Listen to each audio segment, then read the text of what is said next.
Dis-toi, les prix Nobel et les savants qui peut rétrécir, voyager dans le temps, arbore sa pilosité subbuccale et pense en dehors du bocal. C'est expliquer ce qu'est la radiation. Contacte-t-on pour poser une question? Le professeur Moustache. Prof, est-ce qu'un jour on va enfin cloner des dinosaures comme dans Jurassic Park World Return 4? Ah, Jurassic Park. Faut-il vraiment vous le résumer? Ah bah oui, hein, tout le monde est pas né comme vous au siècle dernier. De toute façon, c'est pas compliqué. Dans tous les Jurassic films, c'est la même limonade. Des millionnaires utilisent des fossiles de moustiques vieux de 130 millions d'années coincés dans de la vieille sève d'arbre. Ça, c'est à moi.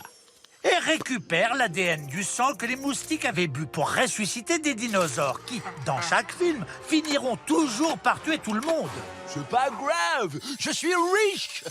Oh, trop génial. Non mais t'imagines déjà la probabilité de trouver un tel fossile de moustique? D'abord, il n'y a que les femelles qui sucent le sang pour nourrir leurs œufs. Les mâles, eux, butinent des pachyrétosaures. Il faudrait donc que Madame Moustique boive beaucoup de sang pour qu'elle se retrouve très très vite dans de la sève sans avoir eu le temps de le digérer. Et celui d'un conifère, s'il vous plaît, c'est plus photogénique. Pile dans l'ambre. Oh, quelle sacrée chance. Si en plus vous voulez ouvrir tout un parc avec plein de dinos différents, ce miracle de la suprachoune improbable arrive pour chaque espèce. Disons qu'on retrouve le moustique super bien conservé 130 millions d'années plus tard. Fais gaffe. Encore faut-il ne pas se planter et bien prélever l'ADN du dino piqué, sans prendre celui du moustique. Un mosquitorex! De toute façon, après tant d'années, l'ADN est trop dégradé pour en faire un organisme complet.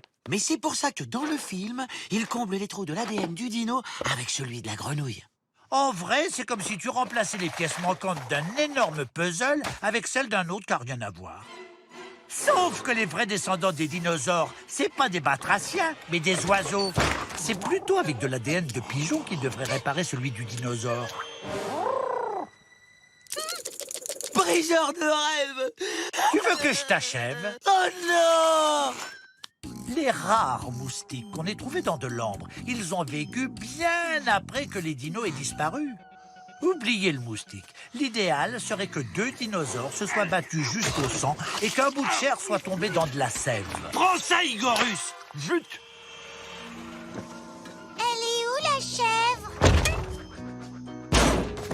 Si vous pensez encore trouver des fossiles dans votre jardin et ressusciter vos grands-parents, tapez...